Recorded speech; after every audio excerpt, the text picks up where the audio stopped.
Hi everyone, my name is Ajay और आज हम लोग डिस्कशन करेंगे स्केलर प्रोडक्ट और उसके बाद डिस्कशन करेंगे क्रॉस प्रोडक्ट और वेक्टर प्रोडक्ट। तो चलिए ये लेक्चर हम लोग शुरू करते हैं स्केलर प्रोडक्ट से। स्केलर प्रोडक्ट होता क्या है? द स्केलर प्रोडक्ट और dot product of two vector is defined as, इसको ध्यान से देखिए, the product of their magnitude with cosine of angle between them. तो ये तो हो गया इंग्लिश में डेफिनेशन। सिंपल सी भाषा में अगर हम लोग क्रॉस और डॉट प्रोडक्ट को निकालने जाएँ तो कैसे निकालें? जब दो वेक्टर हों, यानी कि ए वेक्टर और बी वेक्टर, ए वेक्टर और बी वेक्टर, और उनके बीच में कुछ एंगल हो, तो जो ए डॉट बी यानी कि जो डॉट प्रोडक्ट निकल के आता है वो होगा ए वेक्टर का मॉड, फिर आता है बी वेक्टर का मॉड और होता है कॉस थीटा। और ये जो वैल्यू आएगा ये एक वेक्टर नहीं, ये एक स्केलर है, इसीलिए इसको हम लोग स्केलर प्रोडक्ट कहते हैं। तो आपने यहाँ से देख लिया ए डॉट बी निकालना कैसे रहता है, ए बी कॉस थीटा करके निकालना रहता है। यहाँ से आप लोग ये भी निकाल सकते हैं, cos theta is equals to A vector dot B vector by A B. तो अब क्या है, ये डेफिनेशन को हम लोग जस्टिफाई करते हैं। देखिए ये डेफिनेशन क्या है, the product of their magnitude, the product of their magnitude with cosine of angle between them, with cosine of angle between them. तो ये सिंपल सी जो इक्वेशन है इसको ये डेफिनेशन के फॉर्म में लिखा गया है। तो अब और एक चीज़ बनता है कि कब अगर कंपोनेंट फॉर्म में दिया जाए, जैसे कि ये वेक्टर को हम लोग कंपोनेंट फॉर्म पे दे दिया जाए, A X I cap plus A Y J cap plus A Z K cap, B vector equals to B X I cap plus B Y J cap plus B Z K cap. तो तब ए dot B निकालना और भी आसान होता है, क्योंकि यहाँ पे तो आपको मैग्नीट्यूड निकालना रहता है। अगर इसका आप मैग्नीट्यूड निकालने जाएंगे तो क्या बनेगा, ए एक्स स्क्वायर ए वाई स्क्वायर ए जेड स्क्वायर का रूट अंडर और इसमें बी एक्स स्क्वायर। तो आपको मॉड निकालने की जरूरत नहीं है, सिंपली आपको आई कैप वाले कंपोनेंट जो हैं उनको सिंपली मल्टीप्लाई करना है पहले, फिर आप ए एक्स और बी एक्स यहाँ पे लिखेंगे, फिर प्लस करेंगे और फिर आप वाई कंपोनेंट को मल्टीप्लाई करेंगे, फिर वाई कंपोनेंट को मल्टीप्लाई करेंगे ए वाई बी वाई, फिर आप वैसे ही जो जेड कंपोनेंट है उसको मल्टीप्लाई करेंगे। तो ये ए डॉट बी आपका निकल के आता है। तो this is equals to A B cos theta. अगर आप ए बी कॉस थीटा करके वैल्यू निकालेंगे तब भी यही वैल्यू आएगा, और लेकिन इसमें ए बी कॉस थीटा करेंगे तो एक चीज़ का दिक्कत होगा, क्योंकि इन दोनों के बीच में आपको एंगल दिया नहीं गया है, तो आपको बहुत ही दिक्कत होगा प्रॉब्लम सॉल्व करने की। तो आप उस मेथड पे ना जाके इस मेथड से इसको सॉल्व करें। तो इनके दो मेथड हो गए सॉल्व करने के, एक ए बी कॉस थीटा से आप कर सकते हैं और एक उसके कंपोनेंट को डायरेक्टली मल्टीप्लाई करके ऐड कर सकते हैं। तो ये हो गया स्केलर प्रोडक्ट। अब इनके कुछ प्रॉपर्टीज होते हैं, यानी कि स्केलर डॉट प्रोडक्ट जो होते हैं वो कम्यूटेटिव होते हैं, यानी कि अगर आप ए डॉट बी निकालते हैं तो वो इक्वल्स होता है बी डॉट बी, यानी कि ए डॉट बी जो होता है वो बी डॉट बी के इक्विवेलेंट होता है, लेकिन क्रॉस प्रोडक्ट के केस में ये इक्वल नहीं होगा। और डॉट प्रोडक्ट एक डिस्ट्रीब्यूटिव लॉ को ही फॉलो करता है, यानी कि ए डॉट बी प्लस सी, अगर दो वेक्टर का एडिशन है उसके साथ डॉट प्रोडक्ट निकाल रहे हैं तो वो क्या होता है, A dot B plus A dot C. Simply आप जब एलजेब्रा में भी करते थे A into B plus C, तो आप क्या करते थे, ए बी प्लस ए सी, वही वाली बात है, ए बी प्लस ए सी, बस डॉट प्रोडक्ट है यहाँ। यानी कि सिंपली अगर एक वेक्टर है और उसको आपने बोला ये वेक्टर है, इसका हमने स्क्वायरिंग किया बोल के आपने बोला कि स्क्वायरिंग बोथ साइड, तो ये जो वेक्टर है वो डॉट प्रोडक्ट के साथ मल्टीप्लाई होगा, ना कि क्रॉस प्रोडक्ट होगा। स्क्वायरिंग करने से क्रॉस प्रोडक्ट नहीं होता है, डॉट प्रोडक्ट होता है, ये आप याद रखिए, ये क्वेश्चन में हम लोग सॉल्व करेंगे। तो डिस्ट्रीब्यूटिव प्रॉपर्टी हो गया, कम्यूटेटिव प्रॉपर्टी हो गया। अब इसके ये जो है ये थर्ड हम लोग देख लेते हैं, I cap J cap, I cap dot J cap equals to J cap dot K cap equals to K cap dot I cap equals to क्या होता है वो देखते हैं, वो जीरो होता है। वो जीरो हमने कहाँ से लाया हम लोग वो देखते हैं। तो ये ऐसे कुछ ऑर्थोगोनल होते हैं, सब अपने आप से रूठे 90 डिग्री पे होते हैं।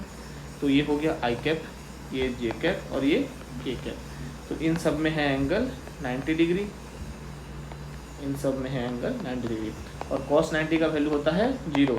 जब आई कैप जे कैप करेंगे तो 1 इंटू cos 90, तो उसका वैल्यू 0, इसका वैल्यू भी 1 इंटू cos 90, तो सारे cos 90 के फैक्टर से मल्टीप्लाई होंगे, इसीलिए इनके बीच में 0 होगा। तो ये हो गया प्रॉपर्टीज ऑफ स्केलर प्रोडक्ट। अब एक बहुत ही इंपॉर्टेंट सी चीज़ हम लोग समझेंगे, projection of A on B, यानी कि सिंपल सी बात पे इसको समझिए।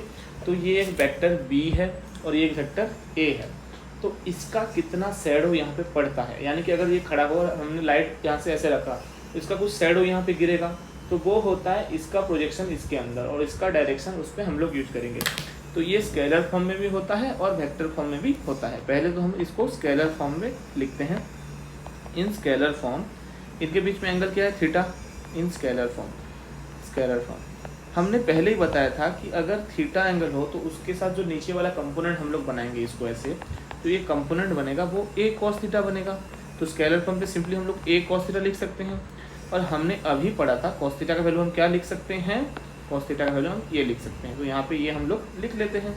तो cos theta equals to A into A dot B vector by A B, और ए से ए कटेगा तो A dot B vector by B.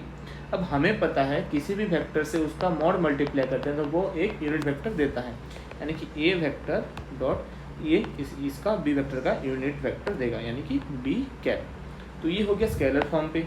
अब जब वेक्टर फॉर्म पे करेंगे तब क्या करेंगे, वेक्टर फॉर्म पे सिंपली हम समझते हैं, क्या समझते हैं, ये जो वेक्टर हमें ये जो मिला हमको वो कौन सी डायरेक्शन में मिला, ये डायरेक्शन में। तो सिंपली अगर हम बी कैप को मल्टीप्लाई कर देंगे इसके साथ तो हमको जो वेक्टर फॉर्म पे मिल जाएगा, यानी कि जो हमारा वैल्यू मिला है हमको ए वेक्टर डॉट बी कैप, उसको हमने एक बार बी कैप के साथ मल्टीप्लाई कर लेना है। अब बी कैप के साथ जब मल्टीप्लाई करेंगे तो हमारा मैग्नीट्यूड में तो कोई चेंज नहीं आएगा, मैग्नीट्यूड तो इसका 1 ही है, तो 1 के साथ मल्टीप्लाई करने से कोई नहीं। लेकिन इसने एक एडिशनल डायरेक्शन दे दिया है इसको, और बताता है कि ये जो प्रोजेक्शन है ये बी के अलोंग है, यानी कि हम वेक्टर फॉर्म पे इसको देख सकते हैं कि ये बी के अलोंग है। तो ये होता है projection of A on B. अब 2-4 क्वेश्चन करते हैं स्केलर प्रोडक्ट के ऊपर और इस टॉपिक को हम लोग ख़त्म करते हैं। पहली बात, यहाँ पहला क्वेश्चन यहाँ पे आता है, if A equals to 4i cap N J cap minus 2k cap 2i cap 3j cap plus k cap then find the value of n। यहाँ पे इस n का वैल्यू पूछा गया। मैंने आपको पहले ही बताया जो फिजिक्स के क्वेश्चन है वो खुद ही चिल्ला के कहते हैं कि मैं ही आंसर दे सकता हूँ और कोई नहीं। यहाँ पे क्या बोला गया है, a परपेंडिकुलर टू b, यानी कि इन दोनों के बीच में cos 90 आता है, मतलब 90 डिग्री में तो cos 90 जीरो, यानी कि यहाँ का a डॉट b क्या होने वाला है, जीरो होने वाला है। cos 90 जीरो तो a डॉट b जीरो। हमें a दिया गया है 4i cap plus N J cap minus 2k cap, और बी वेक्टर दिया गया है 2i cap plus 3j cap plus k cap. मैंने अभी आपको बताया था जब कंपोनेंट के फॉर्म पे हो तो आपको क्या करना है, बस इनके जो ये हैं इनको मल्टीप्लाई करना है। तो मल्टीप्लाई हम लोग कर लेते हैं, 4 into 2 plus n into 3 plus minus 2 into 1, और इसका वैल्यू तो जीरो ही है, यहाँ से हम लोग देख सकते हैं। तो 0 equals to 8 plus 3n minus 2, तो यहाँ से हम लोग क्या 3n प्लस 6 इक्वल्स टू 0, तो n इक्वल्स टू माइनस 6/3, तो n इक्वल्स टू माइनस 2। तो जो n का वैल्यू निकल कर आता है वो -2। फिर चलते हैं नेक्स्ट क्वेश्चन पे। नेक्स्ट क्वेश्चन क्या कहता है, 3 vectors a b c are such that a b c a equal to b plus c and their magnitude are in the ratio 5:4:3 respectively. Find the angle between the vector a and c।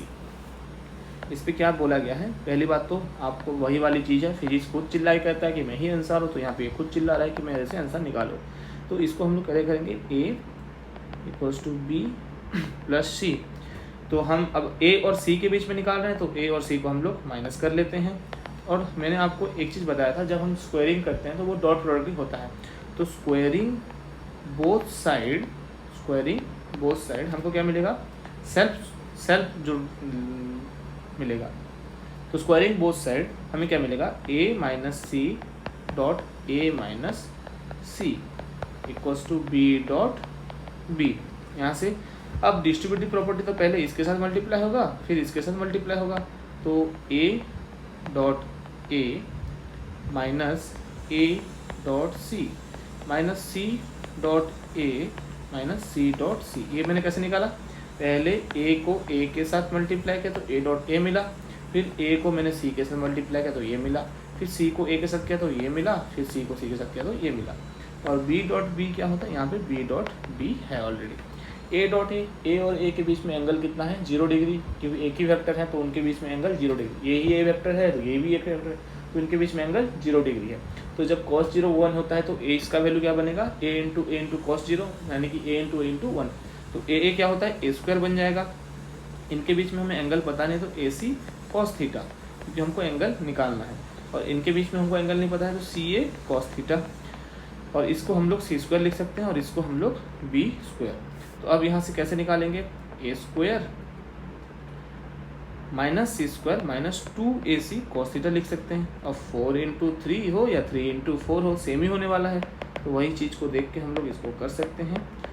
2ac cos theta equals to B square, तो यहाँ से क्या होगा A square minus B square plus यहाँ पे आके ये बनेगा बी स्क्वायर। सॉरी, ये जो ऑप्शन था यहाँ पे ये माइनस सी था और ये भी माइनस सी था, तो ये सब प्लस प्लस पे होंगे, तो इनको आप प्लस प्लस पे लिखें प्लस सी स्क्वायर। और जो ये b होगा वो इस तरफ जब आएगा तो ये माइनस बनेगा, minus B square equals to, ये जब जाएगा उधर पॉजिटिव बनेगा 2ac cos थीटा। तो यहाँ से cos थीटा का वैल्यू क्या आ रहा है, A square plus C square minus B square by 2ac। अब cos थीटा इक्वल्स टू हमको ए बी सी का वैल्यू बताए, a का क्या है 5, b का 4, c का 3। तो 5 का स्क्वायर प्लस 3 का स्क्वायर माइनस 4 का स्क्वायर बाय 2 इंटू 5 इंटू 3। तो cos थीटा इक्वल्स टू 5 का स्क्वायर क्या होता है 25, इसका होता है 9 माइनस 16 बाय 2 5 जा 10, 10 3 जा 30। तो cos थीटा इक्वल्स टू ऊपर अगर कटेगा तो 18/30, यानी कि 6 3 जा 6 5 जा, तो cos थीटा इक्वल्स टू 3/5। तो अब हमको एक चीज़, मैं आपको एक एडिशनल चीज़ बता देता हूँ, वो क्या है कि जब एक ट्रायंगल हो, कुछ ऐसे ट्रायंगल हो और इसका ये 3 हो और ये 4 हो और ये 5 हो, तो ये होता है 37 डिग्री और ये होता है 53 डिग्री। तो जब cos 53 हम लोग लिखेंगे तो उसका आंसर क्या आएगा हमको 3/5। तो यहाँ पे ये जो थीटा है वो 53 डिग्री है। फिर चलते हैं अगले क्वेश्चन में। अगला क्वेश्चन क्या है, if A vector B vector are two non collinear unit vector. देखिए ये यूनिट वेक्टर हैं and a plus B equals to √13, then find the value of a। पहले तो हमको इसका वैल्यू दिया गया है क्या, a vector plus b vector का मॉड इक्वल्स टू √3, यानी कि 1, यानी कि इसको ऐसे लिख सकते हैं हम लोग a square plus B square plus 2ab cos theta root under equals to √3। यहाँ से a square plus B square plus 2ab cos theta equals to 3। तो अब a स्क्वायर क्या होगा 1, क्योंकि ये यूनिट वेक्टर है तो 1 का स्क्वायर 1 ही होता है, 1 plus 1 plus 2 cos theta equals to 3, यानी कि cos theta equals to 3 minus 2, तो 2 cos थीटा इक्वल्स टू 1, तो cos थीटा इक्वल्स टू 1/2। इसके बाद थीटा का वैल्यू क्या होगा 60 डिग्री। तो हमने यहाँ से थीटा का वैल्यू निकाल लिया। अब क्या करेंगे, a minus B dot 2a plus B, हम डिस्ट्रीब्यूटिव लॉ फॉलो करेंगे, पहले इसको इसके साथ मल्टीप्लाई करेंगे, फिर इसको इसके साथ मल्टीप्लाई करेंगे और आंसर निकालेंगे। तो a dot 2a plus a dot b minus b dot 2a plus b dot, sorry ये माइनस में आएगा क्योंकि ये माइनस इंटू प्लस है, माइनस इंटू प्लस, तो b पे इसका आंसर आएगा। तो minus of b dot b। पहली बात a डॉट a, तो 2 इंटू a डॉट a हम लोग लिख सकते हैं स्केलर को बाहर लगे, और ये a डॉट b है और ये 2a डॉट b है, तो माइनस a डॉट b बचेगा, बस माइनस a डॉट b, और ये बचा b डॉट b। अब इसका वैल्यू क्या होगा 1, क्योंकि इसका यूनिट वेक्टर है तो 1 इंटू 1 होता है, और उसके बीच में एंगल 0 डिग्री है क्योंकि सेम वेक्टर के बीच में 0 डिग्री एंगल बनता है। तो इसका वैल्यू 2, इसका वैल्यू क्या बनेगा 1 इंटू 1 इंटू कॉस 60 डिग्री, क्योंकि a और b के बीच में 60 डिग्री एंगल है, हमने ये निकाला है, और इसका वैल्यू हो जाएगा 1, क्योंकि 1 इंटू 1 होता है। तो 2 माइनस 1 माइनस कॉस 60 हो गया, तो 1 माइनस कॉस 60 का वैल्यू हाफ, तो इसका आंसर निकला हाफ। तो ये हो गया इसका आंसर। अब चलते हैं नेक्स्ट क्वेश्चन पे। नेक्स्ट क्वेश्चन क्या कहता है, find the vector components of a 2i cap 3j cap along the direction of i cap plus j cap. पहली बात, ये वो प्रोजेक्शन वाली बात होगी, एक वेक्टर a है जो कि ये a वेक्टर है जिसको हम लोग 2i cap plus 3j cap बोला गया है, और इसको अलोंग किसके अलोंग निकालना है, i cap plus j cap के अलोंग निकालना है। तो इसके लिए वेक्टर फॉर्म पे अगर हम निकालेंगे, क्योंकि वेक्टर निकालना है, तो हम क्या करेंगे, a vector into a dot B cap into B cap करेंगे। हमने यहाँ पे निकाला था प्रोजेक्शन का, जब हम लोग पढ़ रहे थे तो हमने प्रोजेक्शन में ये हमने निकाला था वेक्टर फॉर्म पे, ऐसे हमको करना रहता है। हम लोग वही चीज़ करेंगे इस इसका वैल्यू हम लोग डालेंगे। पहले तो ए वेक्टर का वैल्यू डालेंगे 2i प्लस 3j डॉट, ये डॉट नहीं है, इसको आप ध्यान रखिए, ये सिंपली मल्टीप्लिकेशन है, यहाँ पे जो है ये डॉट है। तो डॉट हमको पहले बी कैप निकालना होगा। बी कैप कैसे निकालेंगे, बी वेक्टर बाय बी का मॉड, यानी कि i प्लस जे बाय √2, ये इसका मॉड है, यानी कि i cap plus J cap by √2 के साथ ये मॉड होगा। और इसको होल मल्टीप्लाई करेंगे फिर से बी कैप के साथ, यानी कि i cap plus J cap by √2 के साथ। तो √2 स्केलर है तो वो बाहर चल के वो 2 बन जाएगा। तो 2i cap plus 3j cap in dot i cap plus j cap, और ये बाहर जाके ये बन गया i cap plus j cap by 2, √2 into √2। अब इसको हम लोग डॉट प्रोडक्ट करेंगे, ये कंपोनेंट के फॉर्म पे हैं तो इनको क्या करना है, सिंपली ऐसे मल्टीप्लाई करना होता है कंपोनेंट को। तो उसको जब मल्टीप्लाई करेंगे तो 2 इंटू 1 क्या होगा 2, प्लस 3 इंटू 1 क्या होगा 3, और होल मल्टीप्लाई के साथ i cap plus J cap by 2, क्योंकि ये √2 मल्टीप्लाई हो गए 2 बनाएंगे। तो इसका जो आंसर होगा 5/2 i cap plus J cap. तो जो वेक्टर होगा, जो इसका प्रोजेक्शन यहाँ पे जो वेक्टर बनेगा along i cap plus J cap, वो ये वेक्टर बनेगा। इसके बाद चलते हैं नेक्स्ट क्वेश्चन में। नेक्स्ट क्वेश्चन क्या कहता है, if vector a cap plus 2b cap is perpendicular to vector 5a cap minus 4b cap, then find the angle between a cap and b cap. पहली बात, जब a कैप और b cap देख के आपको ये होना चाहिए कि ये 1 और ये इसका मैग्नीट्यूड 1 होता है, क्योंकि ये सारे यूनिट वेक्टर हैं और परपेंडिकुलर हैं, तो इसके डॉट प्रोडक्ट 0 होंगे। तो वही चीज़ों को आपको याद यूज करके इस क्वेश्चन को सॉल्व करना है। इसका डॉट इसके साथ जब करेंगे तो जो हमारा आंसर होगा वो 0 होगा, क्योंकि ये परपेंडिकुलर टू ईच अदर हैं।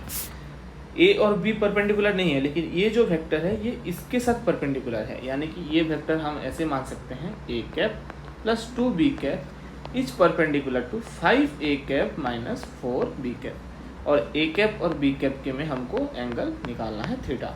तो हम लोग उसको थीटा मान के कर रहे हैं। तो पहले हम लोग डिस्ट्रीब्यूटिव प्रॉपर्टी के हिसाब से इसको इसके साथ मल्टीप्लाई करेंगे और इसको इसके साथ मल्टीप्लाई करेंगे, यानी कि a dot 5a cap plus, sorry minus रहेगा क्योंकि माइनस 4b है, a cap into 4b cap, फिर होगा plus 2b cap into 5a cap minus 2b cap dot 4b cap equals to 0। इसका वैल्यू होगा 5, क्योंकि a कैप का जो डॉट प्रोडक्ट होता है वो 1 होता है और 5 इसके साथ स्केलर है तो 5। फिर इसका बनेगा 4 cos थीटा और इसका बनेगा 10 cos थीटा। क्यों 10 cos थीटा बना और इसका क्यों 4 cos थीटा बना, क्योंकि a और बीच में एंगल cos थीटा है तो a b cos थीटा बनता है और 4 यहाँ पे, और a b का वैल्यू 1 होता है। यहाँ पे वैसे 10 a b cos थीटा बनता है और a b का वैल्यू 1 होता है, क्योंकि 1 इंटू 1 1 ही होता है। तो मैंने शॉर्टकट पे इसको लिख लिया। फिर इसका वैल्यू क्या होगा 8 इक्वल्स टू 0। तो यहाँ से हमको क्या मिला 6 cos थीटा, इसको जब ऐड करें 6 cos theta minus 3 equals to 0। तो यहाँ से 6 cos थीटा इक्वल्स टू 3, तो cos थीटा इक्वल्स टू 3/6 यानी कि 1/2, तो थीटा इक्वल्स टू 60 डिग्री। तो जो angle between a cap and b cap होगा वो 60 डिग्री होगा। इसके बाद हम लोग चलते हैं वेक्टर प्रोडक्ट की ओर और इसको हम लोग समझते हैं। वेक्टर प्रोडक्ट क्या होता है, द वेक्टर प्रोडक्ट और cross product of two vector is defined as vector having magnitude equals to product of their magnitude with the sign of angle between them and its direction is perpendicular to the plane containing the vectors according to right hand thumb rule। यानी कि ये अगर एक plane है जिसके अंदर हम लोग क्रॉस प्रोडक्ट निकाल रहे हैं, यानी कि ये दो वेक्टर हम लोग यहाँ पे मानते हैं, तो इन दो वेक्टर का अगर हम लोग क्रॉस प्रोडक्ट निकालते हैं तो जो इसके रिजल्टेंट वेक्टर प्रोडक्ट आएगा वो इस प्लेन के परपेंडिकुलर होगा, इसके बाहर आएगा। तो उसका भी डायरेक्शन कैसे निकालना है, यानी कि प्लेन के इस तरफ आएगा या प्लेन के इस तरफ आएगा, वो भी हम लोग आगे पढ़ेंगे। तो डॉट वेक्टर प्रोडक्ट होता क्या है, वेक्टर प्रोडक्ट सिंपली अगर समझें तो a क्रॉस b, जो a क्रॉस b उसका वैल्यू होता है ए बी साइन थीटा, इन दोनों के बीच में एंगल है, तो ये a वेक्टर है, ये b वेक्टर है, a वेक्टर है, b वेक्टर है, थीटा एंगल है, ए बी साइन थीटा, और एन कैप क्या है, ये वो डायरेक्शन है जहाँ पे ये परपेंडिकुलर ऐसे जाता है। मतलब ये अगर प्लेन ऐसे कंटेनिंग है, अगर ये प्लेन बनता है तो इसके अंदर ऐसे ये वेक्टर ऊपर आएगा। तो ये होता है वेक्टर प्रोडक्ट। और अगर वेक्टर प्रोडक्ट कंपोनेंट के फॉर्म पे दिया जाए, यानी कि A cap equals to A X I cap plus A Y J cap plus A Z K cap, और अगर वेक्टर भी दिया जाए B X I cap plus B Y J cap plus B Z K cap, तो इसको कैसे निकालना है? ए क्रॉस बी को आपको डिटर्मिनेंट के हेल्प से निकालना है। डिटर्मिनेंट क्या होता है?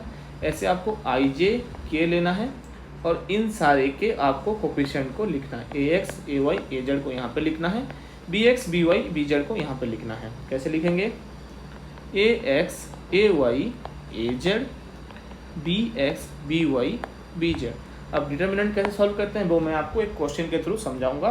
तो ये दो यहाँ पे वे हैं सॉल्व करने का वेक्टर प्रोडक्ट को। कैसे? पहले तो A B sine theta n cap और ये इसका ये मैग्नीट्यूड, इससे इसका जो है ये मैग्नीट्यूड आएगा, और इसके बाद हम लोग इसके डायरेक्शन के लिए राइट हैंड थंब रूल या फिर राइट हैंड स्क्रू रूल भी यूज करेंगे। वो क्या होता है यहाँ पे हम लोग देख सकते हैं। पहले राइट हैंड स्क्रू रूल समझते हैं। जैसे कि ये दो वेक्टर हैं ऐसे, इसके ऊपर हमने एक स्क्रू रखा, और अगर ए से बी हम लोग ए क्रॉस बी कर रहे हैं तो इस तरफ से ऐसे हम लोग स्क्रू को मुड़ेंगे, यानी कि ए से बी की ओर हम लोग स्क्रू को मुड़ेंगे। तो ये टिप है, अगर ऐसे करने से क्या होता है, स्क्रू ऊपर जाता है, तो ये जो टिप ऊपर जा रहा है यानी कि इस वेक्टर क्रॉस प्रोडक्ट का जो डायरेक्शन होगा ऊपर जाएगा। अगर हम बी क्रॉस ए कर रहे हैं तो इसको ऐसे मुड़ेंगे, ऐसे मुड़ेंगे, यानी कि ये जो स्क्रू है वो नीचे ऐसे आएगा। स्क्रू राइट हैंडेड स्क्रू है तो नीचे आएगा, तो जब नीचे आएगा मतलब वो नीचे पॉइंट आउट कर रहा है, यानी कि वेक्टर जो है वो नीचे होगा।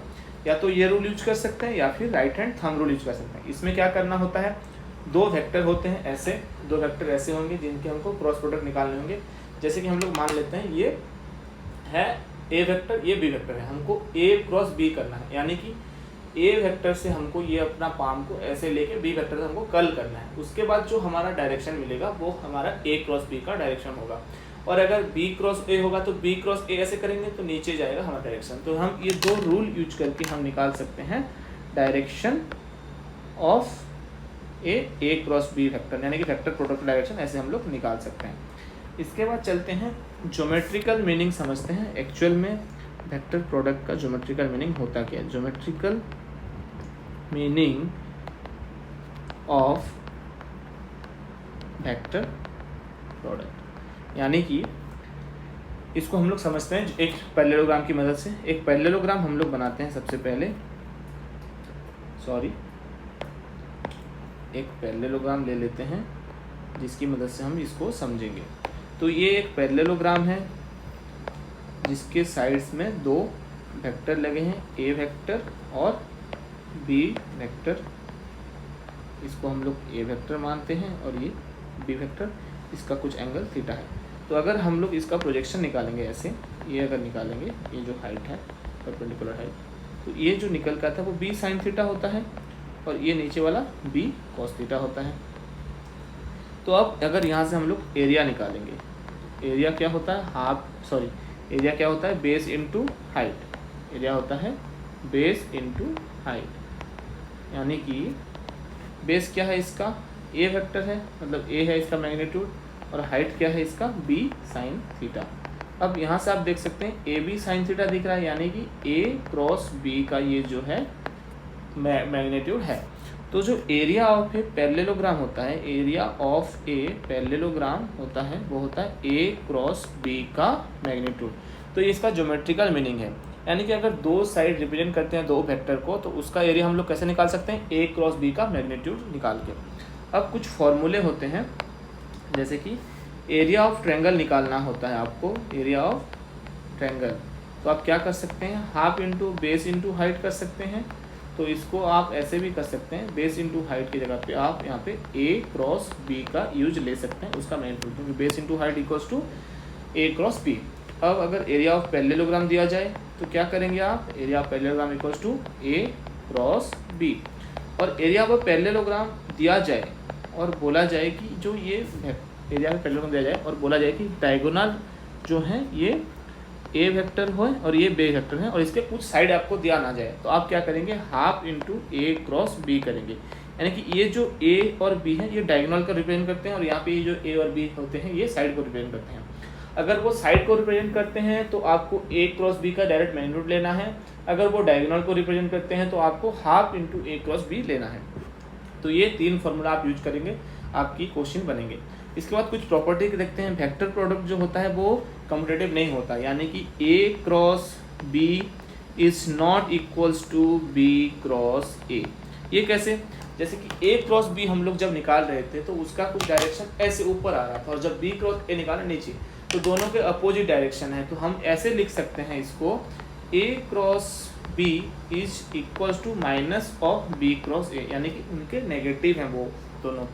फिर A वेक्टर प्रोडक्ट जो होता है वो भी डिस्ट्रीब्यूटिव होता है, लेकिन स्ट्रिक्टली हमको क्या करना रहता है, एक मैनर में करना रहता है। यानी कि A cross B plus C दिया गया है, तो हम इसको A cross B plus A cross C लिख सकते हैं। लेकिन हम वेक्टर जब डॉट प्रोडक्ट कर रहे थे तब इसको अगर हम B क्रॉस A भी लिख देते, या फिर C क्रॉस A भी मतलब C डॉट A भी लिख देते, तब भी कोई दिक्कत नहीं थी। लेकिन यहाँ पे आप इसको इंटरचेंज नहीं कर सकते, A cross B plus A dot C ही आपको लिखना पड़ेगा, तब जाके आपका आंसर आएगा। ये होता है वेक्टर प्रोडक्ट डिस्ट्रीब्यूट होता है, लेकिन स्ट्रिक्टली आपको फॉलो करना है, टर्म एंड कंडीशन अप्लाई इससे होता है। वेक्टर प्रोडक्ट कम्यूटेटिव नहीं होता है, ये आपको याद रखना है। और ये हम लोग एक ट्रिक बताएंगे आपको, I cap cross J cap is equals to K cap. फिर होता है फिर होता है J cap cross K cap equals to I cap. फिर होता है K cap cross I cap equals to J cap. यानी कि ये दोनों, this into this cross is equals to this into this cross करेंगे तो दिस। ये होता है एक ट्रिक। ये अब कैसे निकलेगा वो देखते हैं। जैसे कि ये एक सिस्टम है जिसपे एक्स वाई और जेड एक्सिस है, तो ये आपने माना आई कैप, ये जे कैप। तो अब जब आई कैप से क्रॉस करेंगे जे कैप को आप ऐसे, तो ऊपर की ओर डायरेक्शन कर रहा है, ऊपर क्या होता है, के कैप होता है। और ये यूनिट वेक्टर है, तो ए, इसका ए इंटू बी जो होगा वो 1 इंटू 1 बनेगा, यानी कि एक ही बनेगा। और इसका जो डायरेक्शन वो आएगा के कैप की ओर, तो वो इसीलिए बनता है के कैप। तो I cap cross K cap, J cap equal to K cap. जब जे क्रॉस आप के करेंगे, यानी कि जे क्रॉस के, तो वो बनेगा आई कैप की ओर। तो ऐसे ये डायरेक्शन निकालते हैं, और इसको ट्रिक याद करने के लिए इसको एक सर्किल में ऐसे करके हम लोग याद रखते हैं। इसके बाद चलते हैं वेक्टर प्रोडक्ट की क्वेश्चन की ओर। वेक्टर प्रोडक्ट सबसे पहला क्वेश्चन क्या है देखते हैं। सबसे पहला क्वेश्चन है find A cross B, A vector is equal to 2, B vector equal to B and theta is 3। पहले तो ए क्रॉस बी जो होता है वो होता है, उसका मॉड निकालने के लिए हमको बोला गया होगा यहाँ पे, क्योंकि यहाँ पे हम यूनिट वेक्टर नहीं निकालेंगे। तो A cross B equals to A B sine theta, तो 2 इंटू 5 इंटू साइन 90 डिग्री, यानी कि 2 इंटू 5 इंटू 1। साइन 90 का वैल्यू होता है 1, यानी कि 10। तो इसका जो मैग्नीट्यूड आता है वो होता है 10। फिर चलते हैं हम लोग नेक्स्ट क्वेश्चन की ओर। नेक्स्ट क्वेश्चन क्या कहता है, if F equal to 4 I cap minus 10 J cap and R equals to 5 I cap minus 3 J cap, then calculate torque. पहले तो आपको ये पता होना चाहिए कि torque is equal to R cross F होता है। तो यहाँ से हमको आर क्रॉस एफ निकालना है, यानी कि आर क्रॉस एफ। तो इसको हम लोग अभी डिटरमिनेंट के मेथड से करेंगे। आई जे के वही वाला मेथड जो हमने बताया था, आई जे के, और यहाँ पे आई के जगह पे 4, मतलब यहाँ पे जब आर का लिखेंगे वो होता है 5 माइनस 3, और इसका के कैप 0 है, और इसका हम लोग लिखेंगे 4 माइनस 10, और इसका भी के 0 है। तो इसको हम लोग जब डिटरमिनेंट को खोलेंगे तो आई कैप इनटू मल्टीप्लाई क्या करेंगे, पहले तो हम ये सारे टर्म को भूल जाएंगे और दिस मल्टीप्लाई दिस करेंगे। तो दिस मल्टीप्लाई दिस जब करेंगे तो ये 0 के साथ मल्टीप्लाई, ये 0 के साथ मल्टीप्लाई, तो 0 ही बनेगा। फिर माइनस जे कैप करेंगे, जब माइनस जे कैप करेंगे तब ये भूल जाएंगे, ये टर्म को हम पूरा भूल जाएंगे, और दिस मल्टीप्लाई दिस करेंगे, यानी कि 0 के साथ ये भी मल्टीप्लाई हो रहा है तो ये भी टर्म 0। फिर हम लोग करेंगे प्लस के कैप। प्लस के कैप में क्या होगा, ये टर्म पूरा हम लोग भूल जाएंगे और इनको मल्टीप्लाई करेंगे। इनको मल्टीप्लाई करेंगे तो 5 into minus 10 minus 4 into minus 3, इसको हम लोग मल्टीप्लाई करेंगे। ये टर्म तो 0 हो गए, तो के कैप बचा है 5 इंटू माइनस 10 के माइनस 50, और इसका वैल्यू बनेगा प्लस 12। तो इसका जो वैल्यू बनता है माइनस 38 के कैप। तो इसमें हमको एक चीज़ और सीखने के लिए मिलता है, यानी कि आई कैप और जे कैप एक प्लेन में होते हैं और के कैप उसके परपेंडिकुलर प्लेन में होता है। तो जो क्रॉस वेक्टर आया वो परपेंडिकुलर प्लेन में आया, तो ये वो भी बताता है कि जो एक प्लेन में उसके परपेंडिकुलर प्लेन में आता है उसका क्रॉस प्रोडक्ट, वो भी ये बताता है। और मैंने आपको एक चीज़ यहाँ पे बताया था, वो आप लोग यहाँ पे देख लीजिए। ये जो हमने निकाला था ये उसका मॉड नहीं, ये सिंपली ए क्रॉस बी ही है। इसके बाद चलते हैं हम लोग नेक्स्ट क्वेश्चन की ओर। नेक्स्ट क्वेश्चन की ओर चलते हैं हम लोग। हमने सॉल्व किया ये। इसके बाद नेक्स्ट क्वेश्चन क्या कहता है, find a unit vector perpendicular to both vector this and this. पहली बात, इन दोनों से परपेंडिकुलर कौन सा वेक्टर होगा जो इनका क्रॉस प्रोडक्ट होगा, और उस क्रॉस प्रोडक्ट का हम लोग यूनिट वेक्टर निकालेंगे। तो प्रोसेस क्या है, पहले इनका क्रॉस प्रोडक्ट, फिर उनका क्रॉस प्रोडक्ट का जो वेक्टर निकलेगा उसका हम लोग यूनिट वेक्टर निकालेंगे। तो हम लोग ए वेक्टर यहाँ पे क्या दिया गया है लिख लेते हैं, 2i cap plus 3j cap plus k cap, और बी वेक्टर क्या दिया गया है, i cap minus j cap plus 2k cap. तो यहाँ से हम लोग a क्रॉस b निकाल सकते हैं।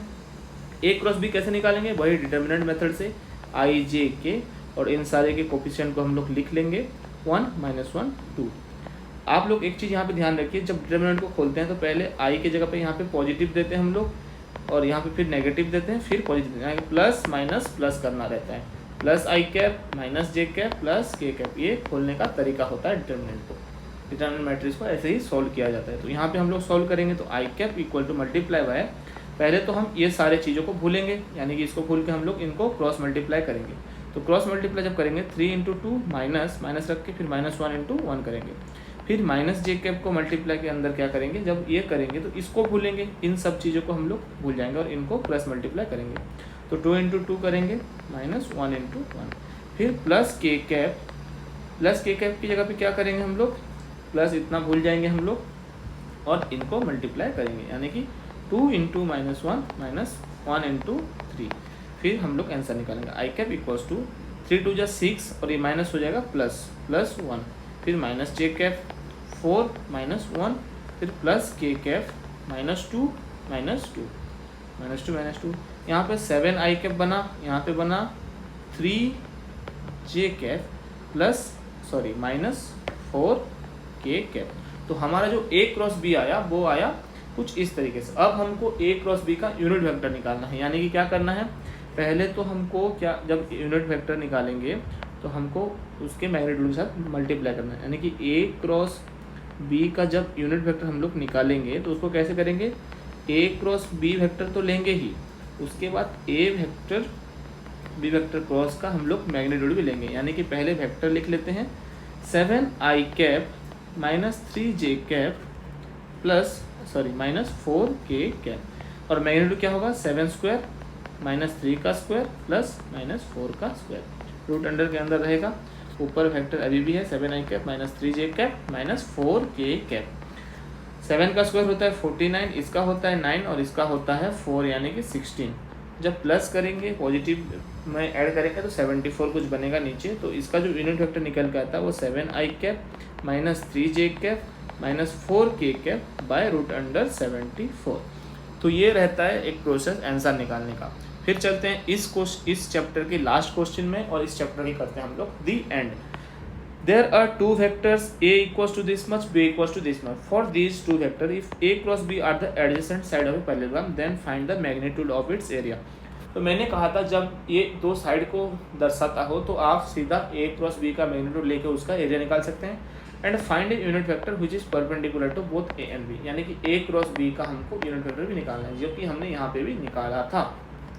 तो चलते हैं इसी को हम लोग करते हैं। पहली बात, a क्रॉस b का मैग्नीट्यूड होता है इसका area of a parallelogram equals to a cross b का मैग्नीट्यूड। तो पहले a क्रॉस b निकाल लेते हैं। a क्रॉस b कैसे निकालेंगे, i cap j cap k cap. यहाँ पे इसका है 3 1 एंड 0, यहाँ पे 3 1 और 0 k कैप है, यहाँ पे 1 2 और 0, तो इसको हम लोग लिखेंगे 1 2 और 0। अब जब ये प्रोडक्ट हम लोग करेंगे i j तो पूरा कैंसिल हो जाएगा, तो k कैप बचेगा, तो हम लोग k कैप डायरेक्ट ही इसको सॉल्व करते हैं, क्योंकि 0 है तो जब भी हम करेंगे मल्टीप्लाई तो वो 0 ही बनेगा। जब भी हम करेंगे मल्टीप्लाई 0 तो सिर्फ k कैप ही करते हैं, k कैप का ये भूल जाएंगे तो 0 इस पर आएगा नहीं, तो ये मल्टीप्लाई होकर आंसर देगा। तो आंसर क्या है 3 × 2 -1 × 1, यानी कि 6 - 1 5 k कैप। तो इसका जो मॉड है वो 5 है, यानी कि a क्रॉस b का मॉड क्या है 5, तो इसका जो एरिया यूनिट आता है वो 5 यूनिट स्क्वायर। तो इसका एरिया हमको मिल गया। अब हम इसका यूनिट वेक्टर बनाएंगे, यानी कि इसका यूनिट वेक्टर कैसे बनाएंगे, a क्रॉस b का यूनिट वेक्टर बनाने के लिए हमको a cross b by a cross b का मॉड, यानी कि 5 k कैप बाय 5 इसका मॉड हमने निकाला था यहाँ पे। ये मॉड है, ये डायरेक्शन है। तो मॉड और डायरेक्शन अगर डिवाइड करेंगे तो के कैप, तो जो यूनिट वेक्टर निकल के आता है वो होता है के कैप। इसी के साथ इस चैप्टर की करते हैं हम लोग दी एंड।